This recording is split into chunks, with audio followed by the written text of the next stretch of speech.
L'Alliance de tous les savoirs, une émission de l'Alliance israélite universelle, présentée par Ariel Danan et Sandra Jérusalemi sur Judaïk FM.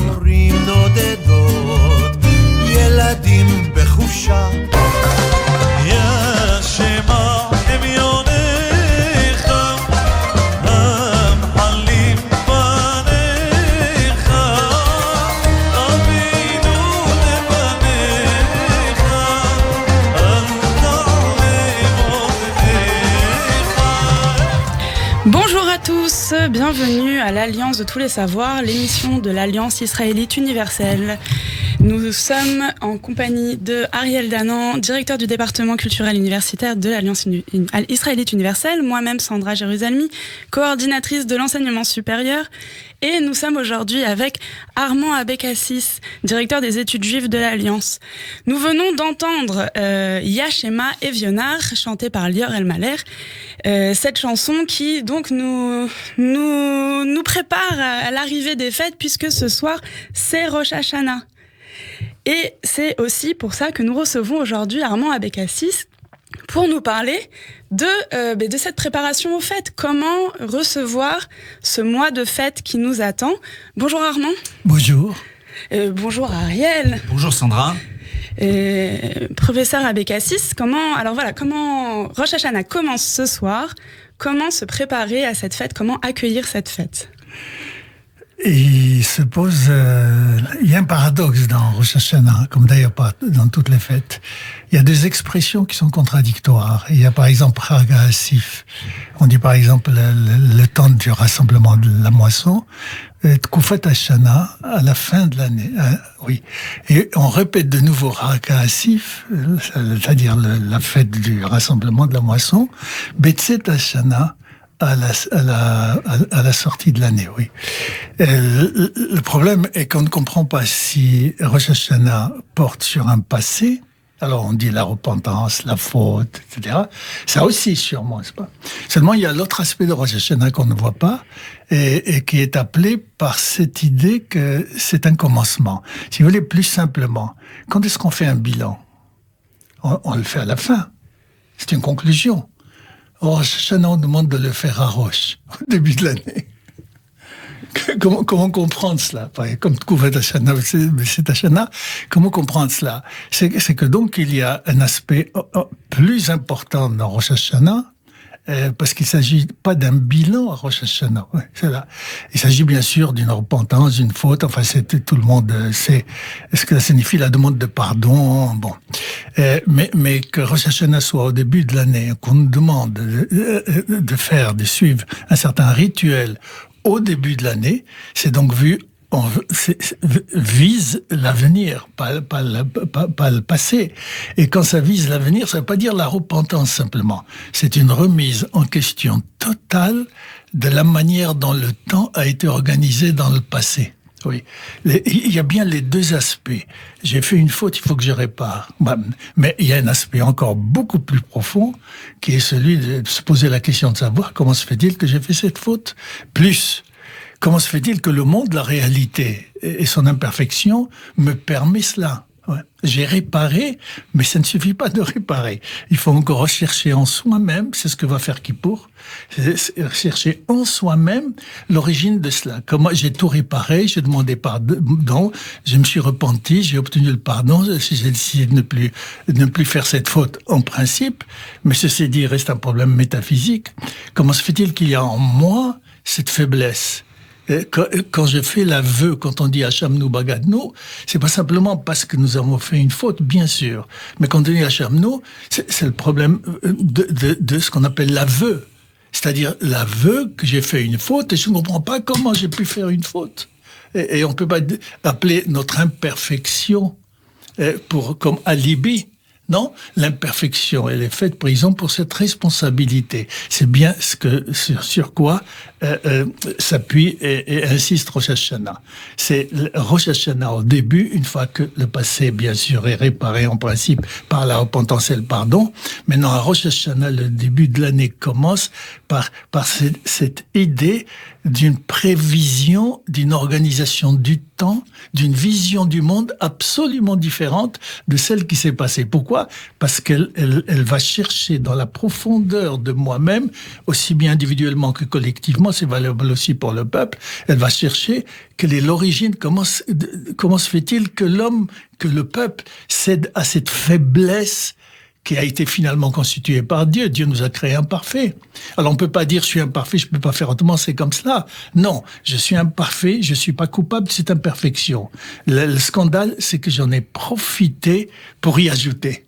Et ça, c'est insupportable. Et à Rosh Hashanah, on me dit, donc, le Rosh Hashanah au début, c'est vers l'avenir. Je décide d'aller aussi profondément en moi-même pour pouvoir réorganiser le temps de telle manière de me donner la force dans ma volonté, dans mon intelligence et dans mon rapport aux autres, de ne pas céder à cette faiblesse qui de toute façon est éternelle. Cette faiblesse, cette imperfection de l'homme et du monde ne disparaîtront jamais, c'est Dieu qui les a mises dans le monde. Mais s'il les a mises dans le monde, c'est parce qu'il y avait un projet précisément, parce que Dieu a voulu que nous construisions notre personnalité, nous. Pas qu'il nous la donne. On veut la construire nous-mêmes. Et pour la construire nous-mêmes, mais il faut partir de cette faiblesse. C'est à partir de cette faiblesse contre laquelle il faut lutter, non seulement pour demander pardon, mais pour lui donner un sens, une organisation du temps et de la visée de la nouvelle année qui commence, de telle manière que je puisse renforcer encore une fois cette volonté de ne pas prendre comme alibi ma faiblesse, qui est celle que Dieu a mise en moi, pour expliquer ma faute.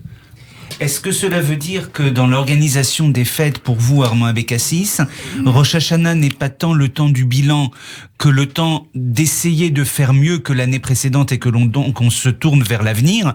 C'est ce que vous nous avez expliqué.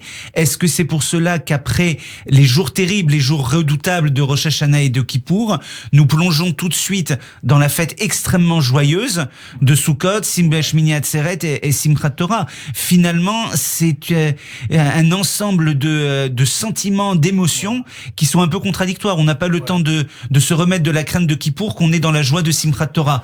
Est-ce que c'est à dessein que Dieu nous a donné ce calendrier pour nous forcer à être dans le présent? Oui, on le dit dans la halakha ou le minhag, peu importe, que le soir même de Kippour, après la Naïla, il faut commencer à planter la souka.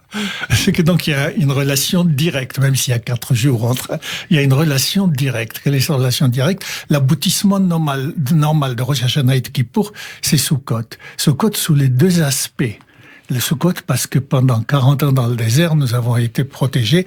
Mais finalement, dire en langage clair, ça veut dire que Sukkot, c'est le moment, si Rosh Hashanah et Kippour se sont passés comme il faut, dans le sens où on vient de le dire, c'est le moment où j'ai le courage d'être devant Dieu seul. Il n'y a pas de médiation. Parce que j'ai décidé d'entrer en alliance avec lui. J'ai décidé de ne plus profiter, comme on disait tout à l'heure, de la faiblesse. Au contraire, d'utiliser cette faiblesse pour rebondir encore davantage sur le plan de la volonté et de la connaissance. Et ça, c'est l'aspect intérieur du peuple. Mais il y a également le service qu'on faisait au temple, les 70 béliers qu'on sacrifiait, l'aspect universel. Justement, sur ce plan universel, quelques jours après Kippour, finalement, alors qu'il s'agirait d'une fête, on pourrait dire, d'une fête entre le peuple juif et Dieu, Sukkot, il n'en est rien. C'est véritablement la fête universelle par excellence dans le judaïsme. Et c'est Shmini Atzeret qui, en fait, consacre notre relation personnelle à Dieu. Oui, bien sûr. Et on termine la lecture de la Torah en Israël, Shmini Atzeret, le deuxième jour, comme d'habitude. Nous sommes à ce moment-là capables de recevoir la Torah, comme je disais tout à l'heure, dans une autre optique. Et cela signifie également que s'il y a un aspect universel de Sukkot, cela signifie que le peuple juif n'est pas seul au monde, qu'il vit dans un univers, comme dit tout le livre de Bereshit et toute la Torah, où il y a d'autres nations.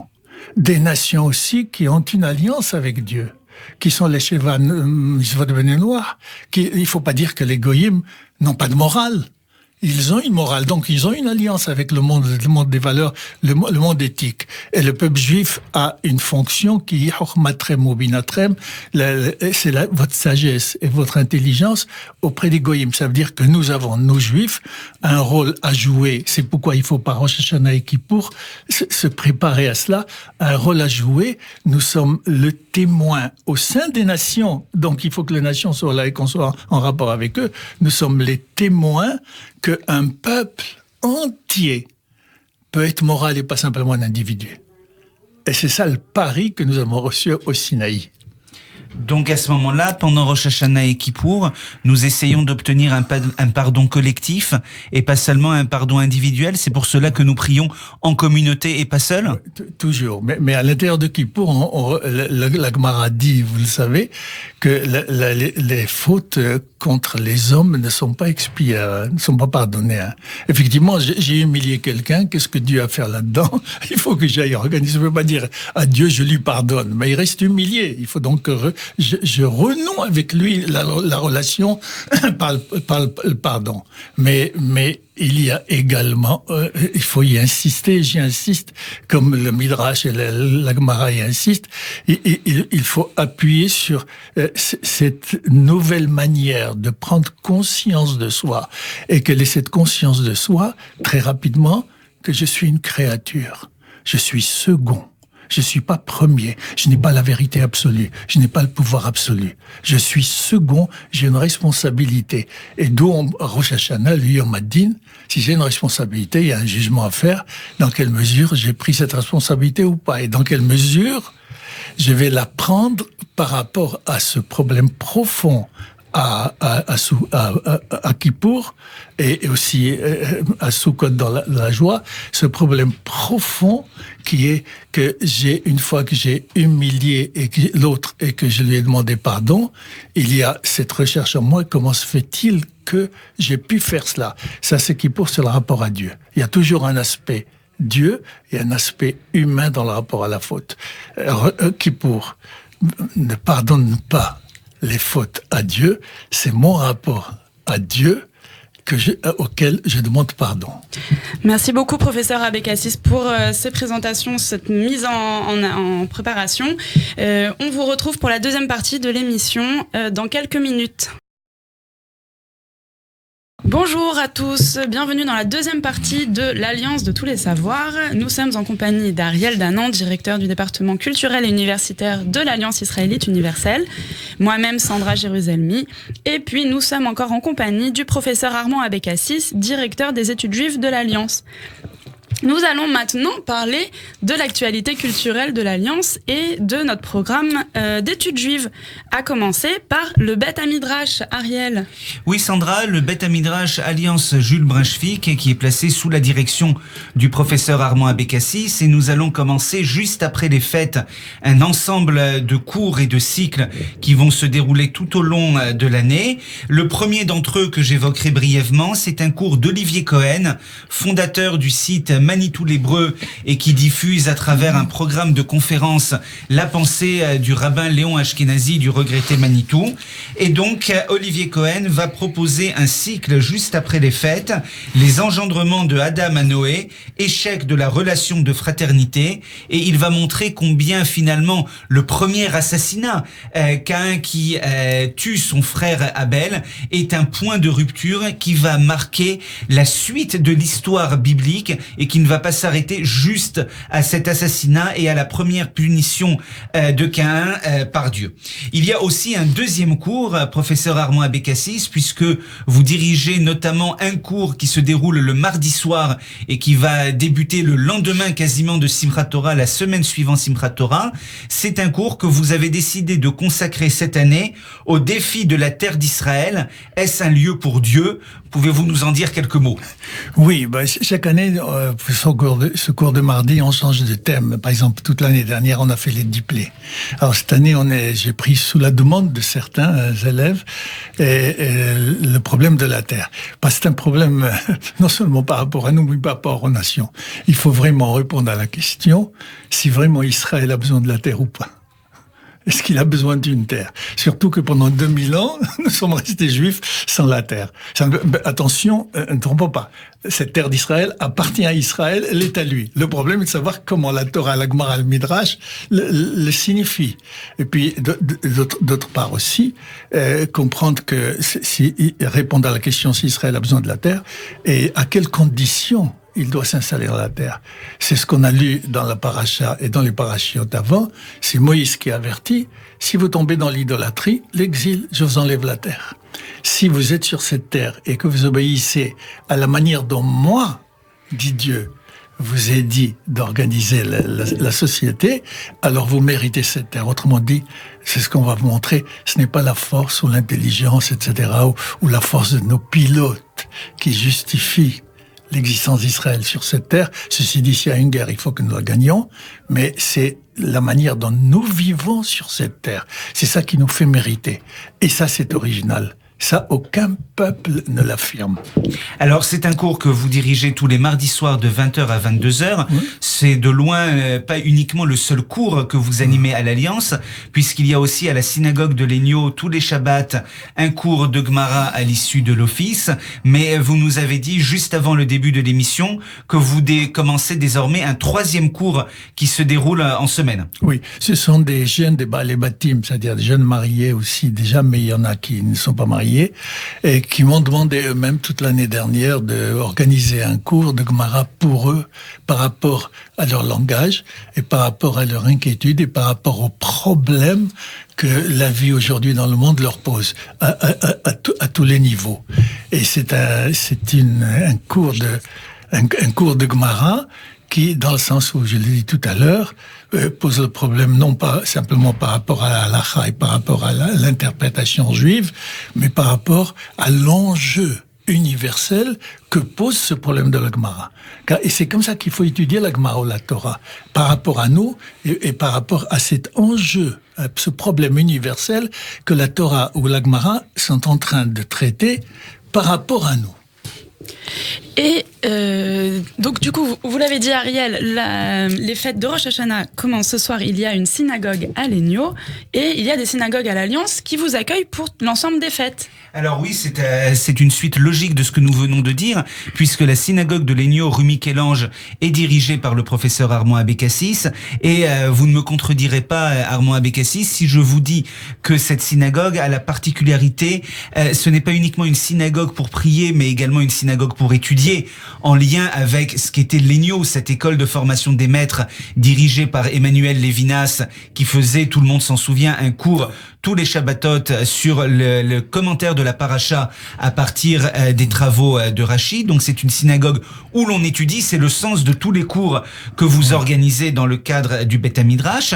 Mais cette particularité se retrouve également dans les autres synagogues de l'Alliance qui sont liées à des écoles, à Georges Leven dans le 12e arrondissement, au pavillon Sous-Bois en Seine-Saint-Denis. Ce sont des lieux où nous vous accueillons pour l'ensemble des fêtes de Tishri. Alors pour Kippour, il faut réserver sa place, mais nous avons beaucoup d'activités autour des fêtes de Tishri dans ces synagogues, évidemment pour prier, mais également pour passer des moments conviviaux et surtout, bien sûr, pour étudier. Voilà, donc renseignez-vous et rejoignez-nous pour les fêtes à l'Alliance. Et on continue avec un sujet que nous retrouvons à chaque émission, ma chère Sandra, parce que c'est sûrement l'un des projets qui nous tient le plus à cœur. Et c'est le SNEJ, la section normale des études juives, un programme destiné aux 20-35 ans. Je le précise bien parce que nous nous adressons pour ce cadre spécifique aux jeunes actifs, aux étudiants, à l'issue du bac jusqu'à la fin de leurs études et au début de leur carrière. Et je pense que c'est un point extrêmement important pour leur permettre d'étudier ensemble avec une unité autour de leur âge. Professeur Armand Abécassis, vous dirigez également la partie scientifique du SNEJ, vous y enseignez de manière régulière. Une petite réaction à ce programme, ce que vous en pensez? Oui, l'esprit brisant dans lequel ce SNEJ a été créé pour ces jeunes étudiants ou même plus âgés, c'est ce qu'on a appelé les humanités. Et ce qui me désole toujours, c'est que le judaïsme, ça veut dire la Torah et la Gemara. Sans la Torah et la Gemara, on disparaît, il n'y a pas d'identité juive. Mais le problème, c'est que le peuple juif est un peuple et qui ne se limite pas à la Torah et la Gemara. Étudiant la Torah et la Gemara, il essaie de l'appliquer sur tous les plans, sur la littérature, la musique, l'histoire, la langue. Pourquoi on les exclut? Pourquoi le judaïsme simplement est la Torah et la Gemara, qui sont centraux? Il y a aucun doute là-dessus. Ce qui me désole, et qui continue à me désoler, c'est quand je rencontre quelqu'un et je lui dis je vais à la synagogue, il pense que je vais aller prier. Mais pourquoi? C'est tout ce qu'on fait dans la synagogue, prier. Mais on étudie aussi. Et c'est ça qu'à l'Alliance, on essaye de renouer, n'est-ce pas? On va à la synagogue pour prier, c'est sûr. Comme à l'origine, on étudie aussi. La synagogue était en même temps Beta Knesset, on s'est rassemblés, et aussi Beta Midrash, d'études et de la tfila. Alors Sandra, pour le SNEJ, pour ceux qui voudraient goûter justement cette manière spécifique d'étudier toutes les facettes du judaïsme, les cours débuteront en novembre à l'issue des fêtes, mais nous organisons à la veille de Kippour une soirée de présentation pour montrer comment l'on étudie au SNEJ avec le rabbin Nissim Sultan. Absolument, et donc ce sera le lundi 7 octobre, la veille de Yom Kippour, et ce sera sur le thème de la Teshuvah, une Teshuvah des retours. C'est donc le rabbin Nissim Sultan, rabbin de Grenoble, qui animera cette soirée. C'est une occasion de venir, c'est ouvert à tous, entre 20 et 35 ans, ouvert à tous, les anciens du SNEJ, les étudiants actuels, et puis ceux qui savent pas bien ce que c'est, n'ont pas encore compris ce que c'est le SNEJ, comment on y étudie, et qui veulent voir et sentir l'atmosphère, l'ambiance.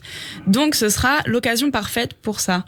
Et donc évidemment, pour tous les étudiants et jeunes actifs intéressés par le SNEJ, qui je le rappelle est un programme qui se déroule tous les lundis soirs tout au long de l'année, qui comprend également une partie de leadership, de formation au leadership communautaire qui, elle, se déroule le jeudi soir. Il y a également des voyages de prévus, notamment à Carpentras. Il y a des week-ends d'études où nous aurons la chance notamment d'entendre le professeur Armand Abécassis. Pour tout cela, pour s'inscrire, comment faire ? Envoyez votre CV et votre lettre de motivation à l'adresse mail snej@aiu.org. Voilà, les inscriptions sont ouvertes. Montrez-nous votre motivation, dites-nous ce qui vous intéresse et on rentre en contact avec vous par mail. Voilà, et donc reprenons Sandra à la veille de ce mois chargé de fêtes, les principaux événements du calendrier qui se déroulera principalement après les fêtes, mais commençons donc par rappeler la date et l'heure de la séance inaugurale du SNEJ. Ce sera le lundi 7 octobre à 19h30. Avec le rabbin Nissim Sultan de Grenoble. Nous le rappelons, il nous fait l'amitié de venir la veille de Kippour, ce qui n'est pas très pratique, mais il a accepté avec beaucoup de gentillesse.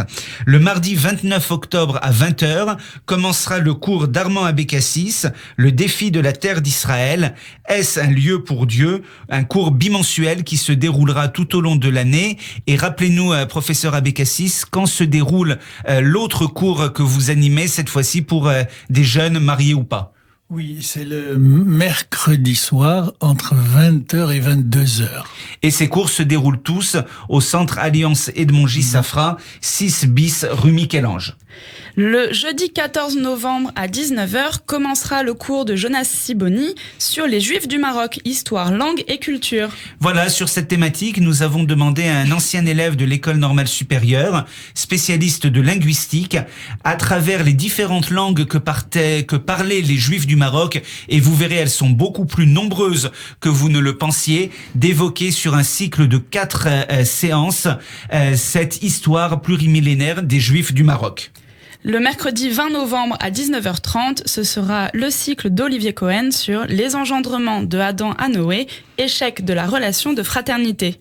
Nous avons commencé l'émission avec un extrait des Selichot et nous la concluons par un chant de Simchat Torah interprété par Chaim Louk. Nous souhaitons à tous une excellente et heureuse année, Shana Tova, et rendez-vous sur le site de l'Alliance aiu.org, sur notre page Facebook ou au 01 53 32 88 55 01 53 32 88 55. Shana Tova.